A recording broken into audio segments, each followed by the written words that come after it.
Yo, what is up, Mirko? Boys and girls of the Mirko.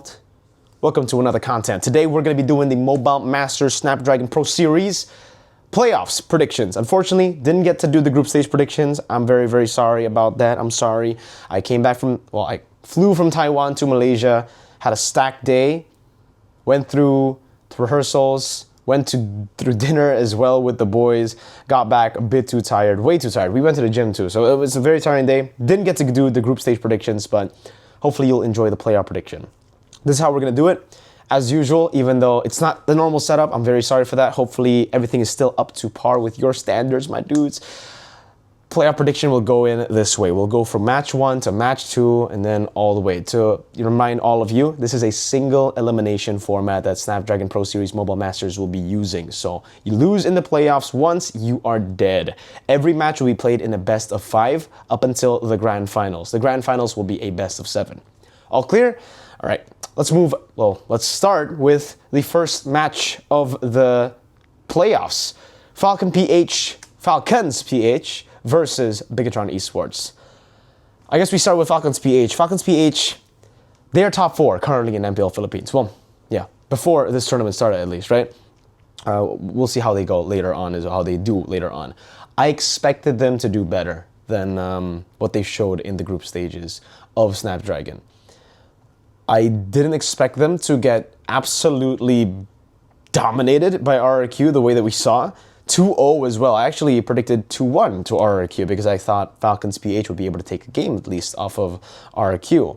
So I think there are a lot of issues definitely for Falcons PH, one of them being their trio mid is just not as comfortable as they were in previous metas. In previous metas, they would also always have a backup plan. And the backup plan being, all right, we might fuck up the early game, we won't be scared to fight for the early game, but if we do fuck up, there's always going to be Super Mirko who will farm up, wait for those item power spikes, and ultimately be the hyper carry we need to clear some of these very tough team fights and win out these big, skirmishes, I guess, for the team to ultimately get the win.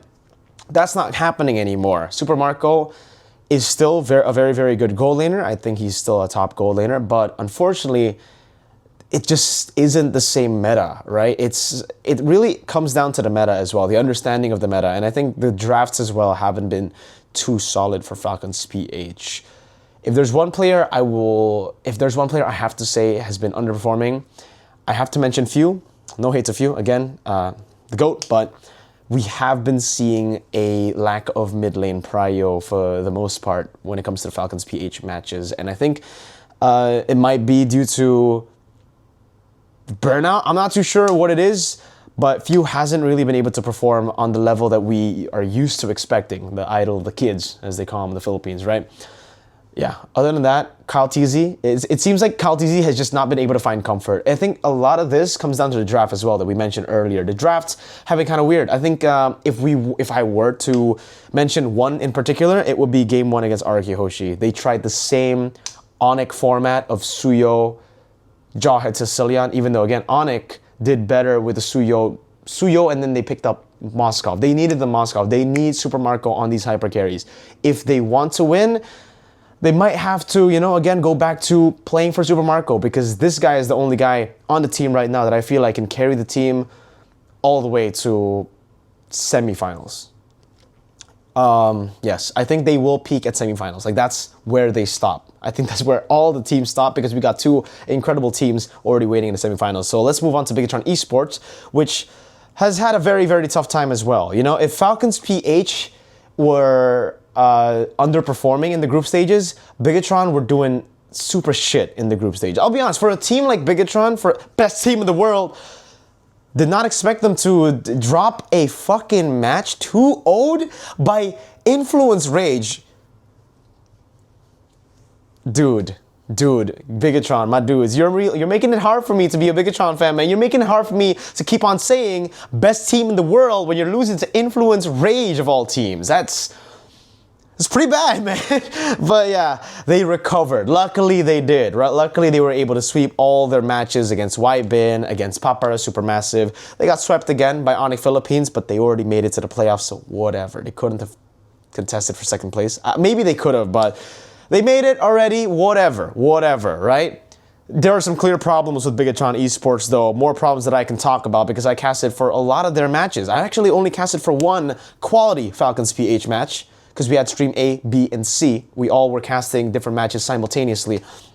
I only got to cast one good quality Falcons PH match because Falcons PH were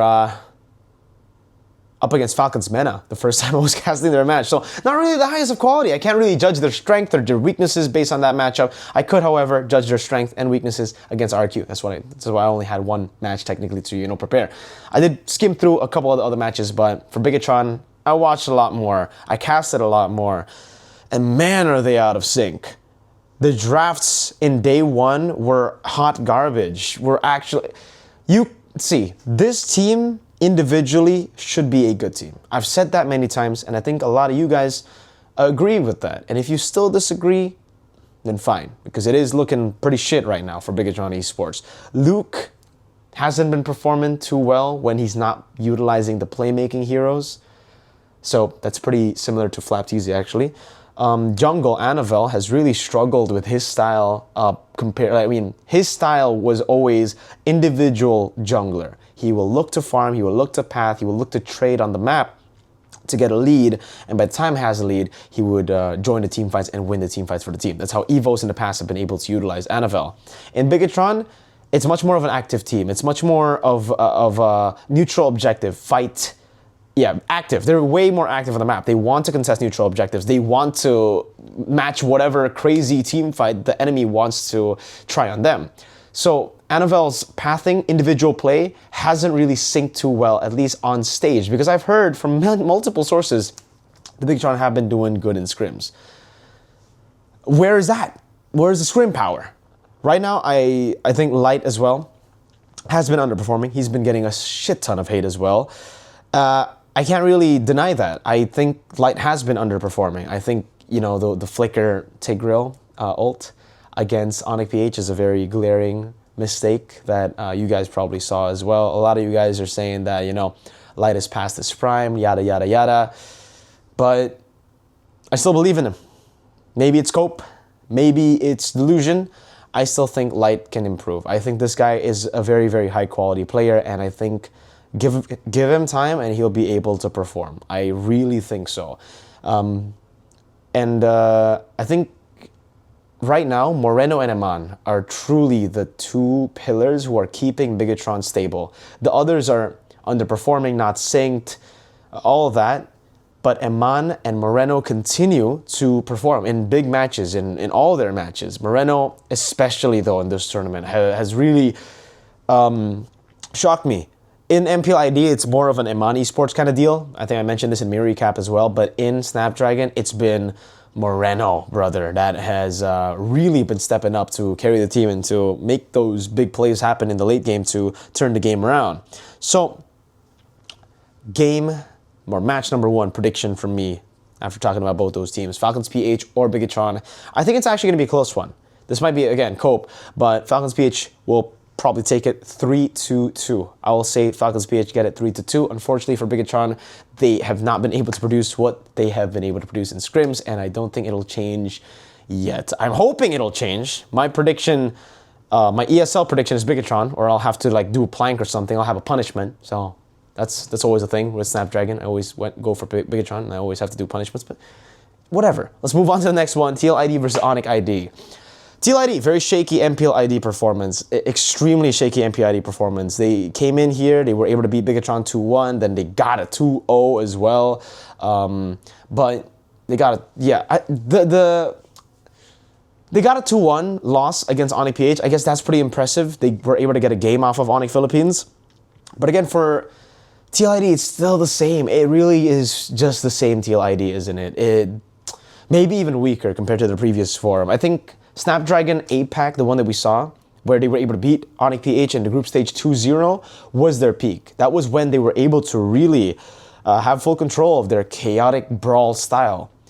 But ever since then, ever since the loss to Onic Philippines in the upper bracket finals of the previous Snapdragon, it just feels like they haven't been the same. Losing to Onic ID, and then in MPL Indonesia, having Aaron Shiki underperform, the whole team underperform, the drafts been looking very weird as well. It's been looking rough for TLID, for sure. But right now, it looks like they are almost back to form. Still not back to form yet. I'm hoping that with a day of rest and a day of preparation, they'll be able to do well tomorrow. But yeah, I think it's still the same. Aaron Shiki has been making a lot of big mistakes here and there. Even in dives, 3v1s, he would be soloed by their enemy goal. I don't know how that's possible, but it has happened. They've also relied heavily on Fabian picking assassins very late into the drafts, like the Ling against Onic Philippines, that has ultimately gotten them losses. You know, they have been experimenting, I would say. Not in a way where they're like disregarding their opponents, but in a way where they think it's going to be the experiment to beat their opponents. It'll be the right formula to beat their opponents. And I don't see that working. Not against the top teams, really. Like when these cheese picks come out, it's great when you see them against teams on their level, but when you're going up against teams who might be a bit ahead of you, or just actually when you're already on the same level, cheese, this pro level I'm talking, right? It's very, very tough. Very tough to utilize. And that's what they've been trying to do.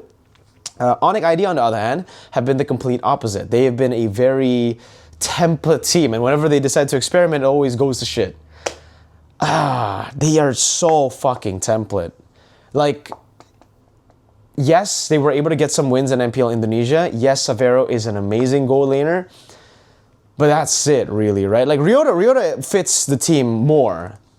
But the trio mid that was elevated by Ryota and Savero up against Bigetron and MPL ID has gone back to the normal trio mid of Season 15. Keyboy, Sans, and Kyrie. I'm sorry, man. I'm a Kyrie Glazer. You guys know me, favorite player of all time. But all three of them, the trio mid has just not been performing. I feel like Ryota and Savero have been doing better than Keyboy, Sans, Kyrie. Like, that's the main thing for Onic. If their trio mid doesn't function, that's not Onic. This is the Onic we get right now. It's technically not Onic. I don't know what to call him. You need the trio mid to start. You need the trio mid to get back to comfort, because if they are not comfortable, Ryota and I don't know what to tell you. Ryota and Savero won't be able to carry. Again, this is a very trio mid-centric meta. So if your trio mid fails, you fail. That's about it for Onic ID. So TLID versus Onic ID, I think TLID will get it done 3-1. I think Onic ID will be able to get a game off of TLID, but that's about it. I think TLID are still much, much more multi-dimensional, I guess, in the way they play. They have so many ways to attack, way more than Onic, and I think at this point, Onic ID's drafts, Onic ID's strategies, Onic ID's rotations have been a bit too template. They are very, very readable. We saw that in the group stages. Heck, even Aurora Turkey were able to beat them 2-1, which was, I mean, no diss to Aurora Turkey, but that's a team that just got formed, brother, man. It's not the old Fednar. It's the trio mid is the same, but they got Siggy Boom and Lunar. So, yeah. TLID should win that 3-1 is my prediction. Now let's move on to the next stage, which is going to be Falcons PH then, up against Onic Philippines. This one's a tough one. Let's talk about Onic Philippines. They are still strong. They are still amazing. And I felt like all or most of the losses, again, have been, to be fair, this isn't the only factor, but one of the big factors as to why Onic PH has been losing in MPL Philippines has been because they have just been going for gimmick drafts. They've been going for stuff that, yes, only their players can execute, but they've relied on it a bit too much, like the Selenas, Lucas Jungle, stuff like that for King Kong. You've seen a lot of gimmicks. We've been seeing a lot of games from Onic. They finally locked in again. They've secured playoffs in MPL Philippines, and here they look to be very in form. Yes, they have dropped games. Yes, they have had close games, so it's not as dominant as Onic PH in M6. In Snapdragon, I would say in Snapdragon too, because in Snapdragon Pro Series before this one, they did lose a match against TLID, but other than that, they were flawless. They looked perfect. I still think Onic PH are probably the top team to beat right now. They're really good. It's just maybe for Onic PH, they don't care about the regular season and they don't care about the group stage. That's what I think. I think that's why we're seeing a lot of close games. I think that's why we're seeing a lot of games get taken off of them. I really think it's because they're just too chill for the group stages. They need a bit of hype for them to perform, and that's perfect for the playoffs with a fucking crowd in the Tennis Indoor Senayan Stadium. That's the M4 Stadium, if you guys want to know. So yeah, I think Onic Philippines will be good. I think Onic Philippines will get Falcons PH down 3-0. Unfortunately, I think the gap there is a bit too far when Onic PH are locked in. Falcons PH are good, but I think they, again, for Falcons PH, their glimmer of hope is Super Marco. And currently, Kelra is better than Super Marco. So all the other roles, Onic PH have it, individually. I think also for coach, why not has been amazing too. So Onic PH move on to the grand finals 3-0. Now let's move on to RRQ Hoshi versus Liquid. RRQ, I cannot praise Kescute enough. You guys have been hearing me praise Kescute since the BTR days, and I hope now that everybody who says Mirko, stop glazing Kescute finally understands what I saw in this motherfucker since BTR days. This guy's a genius. This guy, I spoke to him like when me and Arashi hung out with him and the BTR boys back when he was in BTR. Spoke to him and I was like, damn, this guy's my GOAT already, dude. Like it's been 3 weeks in MPL ID season 13, but this guy, I can tell from the answers he gave me, from the conversations we had, I was like, this guy's really good. He's different. He's one of the competent he is the competent Indonesian coach that will change the scene. And he was the pioneer of having a local coach being taken from Dota. He's the pioneer. You can say Adi was also a Dota coach, Saint DeLucas as well, but Kescute really, started the whole new trend now of seeing more Dota coaches come in. We're getting Zephyr, we're getting Avil, EVOS and Alter Ego coaches, and they're top 3 right now with RRQ. So it goes to show just how good this is for the scene in MLBB in Indonesia. We're finally getting competent coaches. We haven't had that for a long time. We've had like 2-3 good coaches in MPL ID, and all of them are fucking trash, just there sitting around doing nothing. It's a call out to all the lazy coaches. If you feel like you are getting called out, it's probably you. But yeah, RRQ, not only have their drafts been impeccable, they have had strategies implemented or planned out against each team. Against Falcons PH, game number 1, against the Suyo Jawhead, I remember Idok on the Badang Rome was able to disrupt Kyle Teasy on the Suyo, while Ogwen was still on the orange buff, so on the other side of the map. And because Idok was able to disrupt Kyle Teasy, Sutsujin got the orange buff for free. So it's like stuff like this that they were able to read, probably based on their previous matches, again, based on Falcons PH previous matches, and I think Leo caught this as well. Game number 2, they played the Ultra Dive Comp, the Faramis, Phovius, Nolan, and Granger composition for Falcons PH. And RRQ read it like a book. This was apparently a composition that they have already pulled off before, Falcons PH. So RRQ have probably already seen that in their research, and Kescute and NMM's research. Again, it's not just Kescute, it's Kescute and NMM. Shoutouts to Bang Kev. That's NMM's real name. But yeah, they have solid strats for every single team, and I think they will probably have strats against TLID. Again, they were able to smash through TLID. That was the fastest game in MPL Indonesia Season 15, 9 minutes and 40-ish seconds. I think they'll get it done as well. Clearly, we have 2 teams above the rest when it comes to competition. RRQ 3-0 TLID, because usually when you have a coach like Kescute, you would say, all right, the drafts are going to be solid, the drafts are going to be perfect, but the players, are they going to be able to execute? We've seen that. Even the X factor of having Hazel step in, we've seen that. It's bullshit, really. Amazing coach, amazing drafts, amazing execution. This is the strongest RRQ Hoshi I have seen ever. And I've seen MSC 2022 RRQ Hoshi. That's Season 9 RRQ Hoshi, the RRQ Hoshi that almost won MSC. That was the strongest previously before this. And I think it's safe to say right now we are seeing the golden age of RRQ Hoshi. Let's hope they can pick up an international trophy in their golden age, because that's something that RRQ Hoshi has never been able to do in the past. So, yeah, hopefully for RRQ Hoshi, this is their time. But now it's time for the grand final prediction. And we spoke of both Onic Philippines and RRQ Hoshi, so you guys know what I think about both these teams. It's going to be a simple prediction here. Prediction for... Fuck, man, this is tough. This is a really tough one, because I think RRQ Hoshi gets it done. Yeah. The obvious answer, the realistic answer will probably be Onic Philippines. I still rate them super high, and if I'm being honest with you, if it wasn't for the bias I have for my Indonesian teams, I'll probably go Onic Philippines. But for the first time, I think ever, no, not ever. For the first time since Onic ID M5, Onic ID MSC, Onic ID Snapdragon Season 3, I feel we have a solid chance. I feel we have a shot at getting a title, an international title. Ever since M5 lost to Falcon, Onyx lost to Falcon, or yeah, AP brand at the time, I've never felt Indonesia was strong enough to get an international trophy. I always felt like we were strong, but we were always second.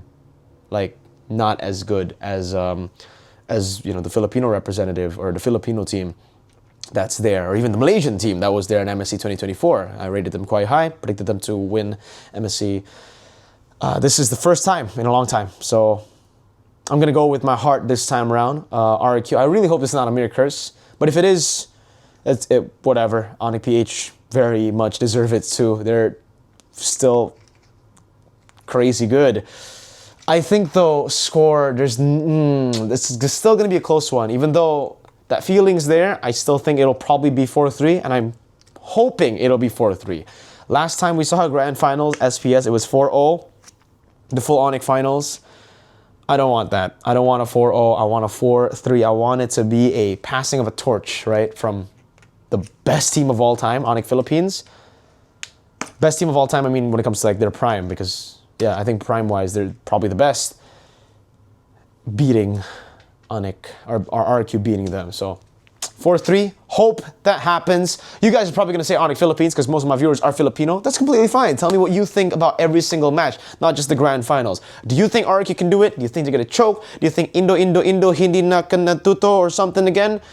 Just let me know in the comment section. I would love to hear what you guys think. So let me know. Peace out.